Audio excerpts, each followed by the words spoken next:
The culture of Native Americans included many things, such as the totem pole, a tall wooden carving of many animals and symbols with different meanings, native plants, housing, and even the weather. Many Native Americans considered the sun as a god and the moon a goddess. They lived in teepees which were made of buffalo hide fastened around very long wooden poles, designed in a cone shape. Not every Native American could understand each other because there are nearly 250 languages and each tribe had a language they would communicate with. A big part of their culture was hunting. Some Native Americans have a legend that says all the tribes were once underground, called the Buffalo Nation. Well, when the tribes surfaced, there was a holy man in the form of a buffalo who approached them and provided them with food, security, and everything they needed to survive. This is why the buffalo were a huge part of their culture and religion.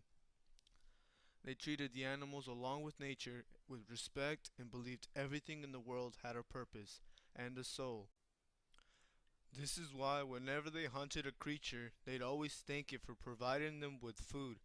Different techniques would be used to hunt buffalo, such as scaring the huge beasts by yelling and waving their spears in the air, which would lead to a stampede, and the animals would be driven off a cliff, falling to their deaths. Another one they'd use is dressing up as a buffalo and luring them into a ravine where the other Native Americans would be waiting with their spears. Also, since buffalo weren't afraid of wolves, the natives would dress up as a wolf. Along with buffaloes, another main animal they would eat is fish. They would go out at night with torches in their canoes and would wait in shallow waters for a fish to pass by and would use its spear to kill it. After being forced off their native lands, many Native Americans found life to be very difficult. Federal policies dictated that certain tribes be confined to fixed land plots in order to continue the traditional ways of life.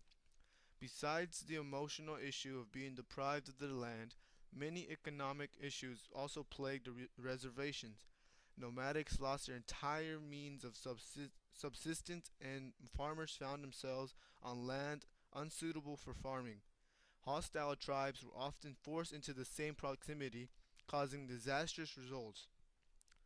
Federal officials created the Dawes Severalty Act of 1887 as a way to civilize the Native Americans. Each Native American family was offered 160 acres of tribal land to own, but the land could not be sold for 25 years. The new landowners could farm it for profit. After 25 years on that land, the Indians would become American citizens. Many Indians, however, resisted the act because tribal leaders had foretold the end of their ancient ways and further loss of their land. Visiting missionaries attempted to convert Indians to Christianity in hopes to Americanize and further civilize the Indians through God. However, these missionaries succeeded few times. Native American children were required to attend established reservation school, where the tribal languages and religions were disregarded and students had to dress as Eastern Americans, including haircuts and name changes.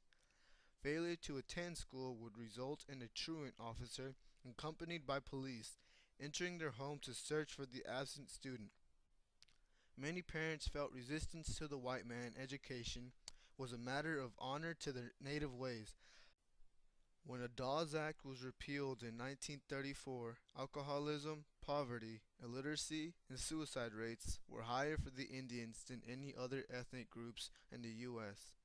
By 1900, the land held by tribes were half that of 1880.